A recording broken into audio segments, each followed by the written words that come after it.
ಹನಿ gang Rajanna ಅವರ ಕಚೇರಿಗೆ ಬಂದಿತ್ತಂತೆ. ಮೊದಲ ಬಾರಿ ಬಂದಾಗ ಏನಾಯ್ತು, ಎರಡನೇ ಬಾರಿಗೆ ಬಂದಾಗ ಏನಾಯ್ತು, ಎಲ್ಲವನ್ನು ಕೂಡ ರಾಜಣ್ಣ ಮನವಿಯಲ್ಲಿ ಉಲ್ಲೇಖ ಮಾಡಿದ್ದಾರೆ.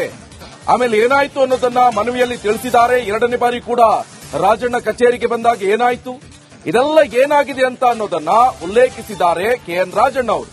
ಗೃಹ ಸಚಿವರಿಗೆ ಕೊಟ್ಟಿರುವಂತಹ ಮನವಿಯಲ್ಲಿ ಶಾಕಿಂಗ್ ಹೇಳಿಕೆ ಕೂಡ ದಾಖಲಾಗಿದೆ.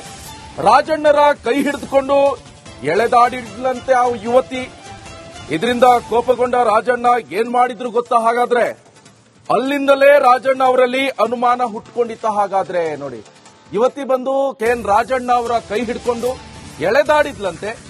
ಆವಾಗ ರಾಜಣ್ಣ ಅವರಿಗೆ ಡೌಟ್ ಬಂತು, ಅನುಮಾನ ಬಂತು.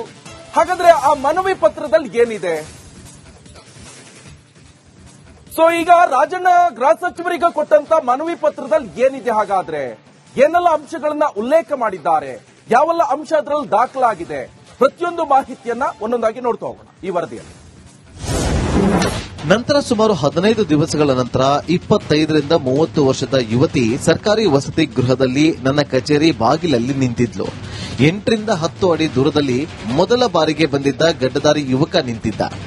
ಈ ಯುವತಿ, ಸರ್, ಒಂದು ಪ್ರಮುಖ ವಿಷಯವನ್ನ ನಿಮಗೆ ತಿಳಿಸಬೇಕು. ನಾನು ಹೈಕೋರ್ಟ್ ವಕೀಲೆ ಇದ್ದೀನಿ, ತಾವು ಒಳಗೆ ಬನ್ನಿ, ತಿಳಿಸುತ್ತೀನಿ ಅಂತ ಕಚೇರಿ ಕೊಠಡಿಗೆ ಕರೆದ್ಲು. ಆಗ ನಾನು ಹಿಂದೆ ಬಂದಿದ್ದ ಗಡ್ಡಧಾರಿ ಯುವಕನನ್ನ ನೋಡಿದಾಗ ಸ್ವಲ್ಪ ಸಂಶಯ ಬಂತು.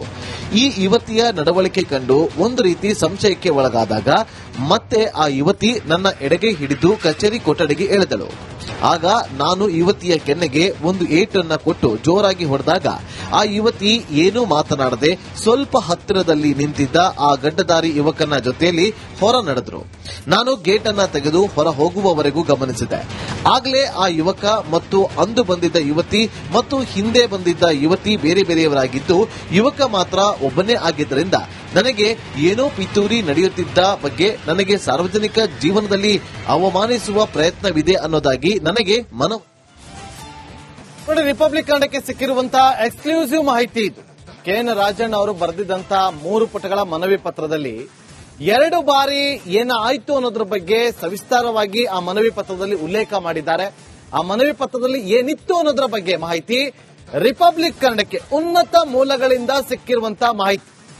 ಮೊದಲನೇ ಬಾರಿ ಬರ್ತಾರೆ, ವೈಯಕ್ತಿಕವಾಗಿ ಮಾತಾಡಬೇಕು ಅಂತಾರೆ, ಆದ್ರೆ ಅದಕ್ಕೆ ನಾನು ಪರ್ಮಿಷನ್ ಕೊಡೋದಿಲ್ಲ, ಅಹವಾಲನ್ನ ಕೊಡಿ ಅಂತ ಹೇಳಿದಾಗ ಅವ್ರು ವಾಪಸ್ ಹೊರಟೋಗ್ತಾರೆ. ಎರಡನೇ ಬಾರಿಗೆ ಬರ್ತಾರೆ, 8ರಿಂದ 10 ಅಡಿ ದೂರದಲ್ಲಿ ನಿಂತ್ಕೊಂಡಿರ್ತಾರೆ. ಆ ಸಂದರ್ಭದಲ್ಲಿ ನನ್ನ ಎಡಗೆಯನ್ನ ಹಿಡಿದುಕೊಂಡು ಯುವತಿ ಎಳೆದಕ್ಕೆ ಮುಂದಾಗ್ತಾಳಾಗ ನಾನು ಹೊಡೆದಿದ್ದೆ. ನನಗೆ ಡೌಟ್ ಬಂತು, ಅಲ್ಲಿಂದ ಅವರು ಹೊರಟೋಗ್ತಾರೆ.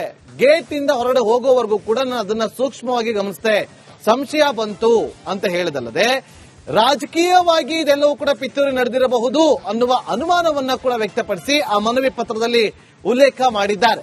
ಹಾಗಾದ್ರೆ ಬಂದವರು ಯಾರು ಅದು ಗೊತ್ತಿಲ್ಲ, ಆದ್ರೆ ಫೋಟೋವನ್ನು ನೋಡಿದ್ರೆ ನಾನು ಗುರುತು ಹಿಡಿತೀನಿ ಅಂತೇಳಿ ಖುದ್ದು ಮಾಧ್ಯಮಗಳಿಗೆ ಹೇಳಿಕೆಯನ್ನ ಕೊಟ್ಟಿದ್ರು. ಆದ್ರೆ ಮೊದಲ ಬಾರಿ ಬಂದಿದ್ದಂತ ಯುವತಿ ಬೇರೆ, ಎರಡನೇ ಬಾರಿ ಬಂದಿದ್ದಂತ ಯುವತಿನೇ ಬೇರೆ ಅಂತ ತಿಳಿಸಿದ್ದಾರೆ. ಅಷ್ಟೇ ಅಲ್ಲದೆ 2 ಬಾರಿ ಬಂದಿದ್ದಂತ ಯುವಕ ಯಾರಿದ್ರಲ್ಲ, 30ರಿಂದ 35 ವರ್ಷದ ವ್ಯಕ್ತಿ ಒಬ್ಬನೇ ಆಗಿದ್ದ ಅಂತೇಳಿ ಇಲ್ಲಿ ಶಾಕಿಂಗ್ ವಿಚಾರವನ್ನ ಪ್ರಸ್ತಾಪ ಮಾಡಿದ್ದಾರೆ ಆ ಒಂದು ಮನವಿ ಪತ್ರದಲ್ಲಿ.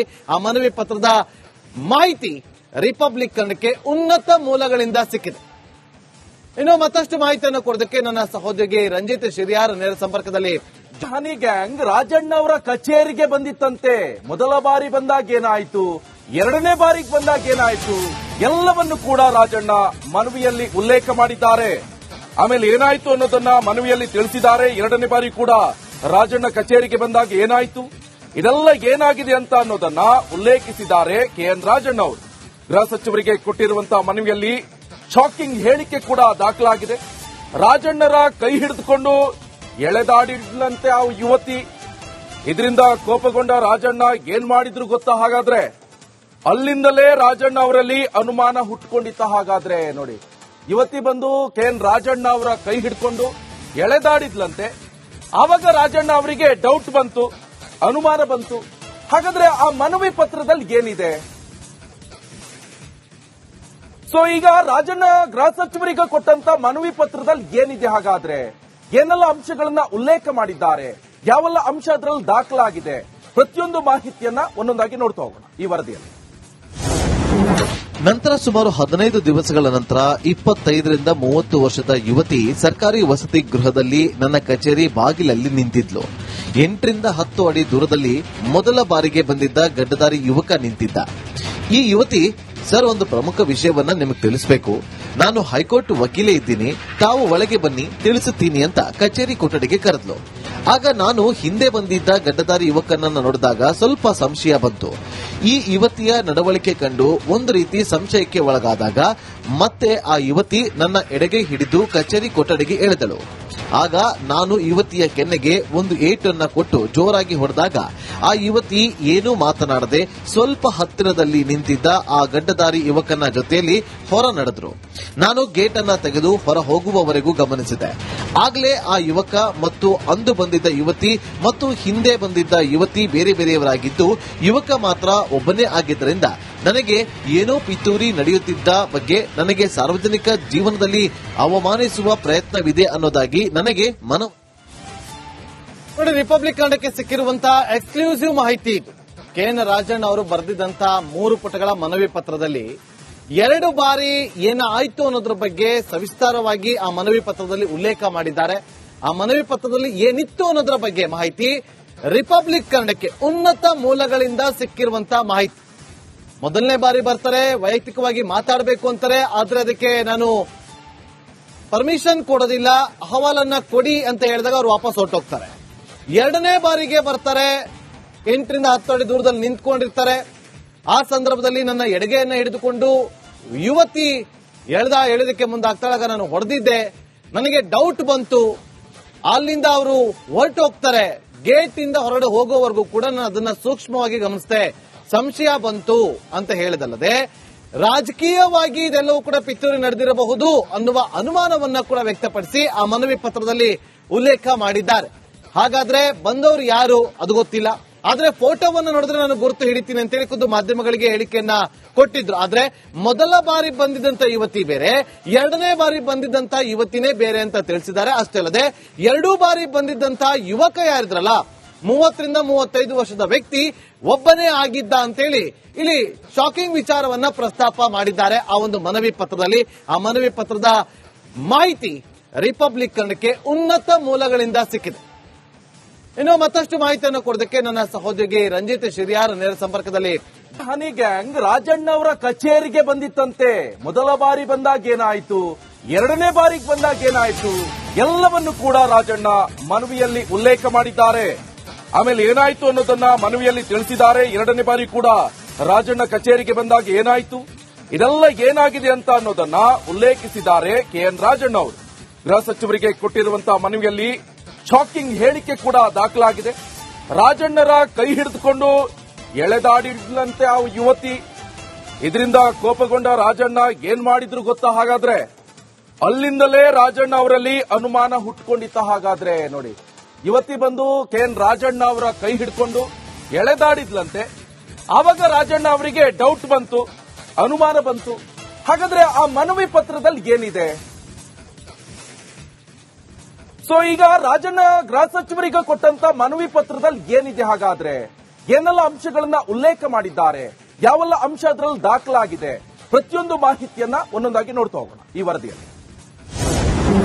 ನಂತರ ಸುಮಾರು 15 ದಿವಸಗಳ ನಂತರ 25ರಿಂದ 30 ವರ್ಷದ ಯುವತಿ ಸರ್ಕಾರಿ ವಸತಿ ಗೃಹದಲ್ಲಿ ನನ್ನ ಕಚೇರಿ ಬಾಗಿಲಲ್ಲಿ ನಿಂತಿದ್ಲು.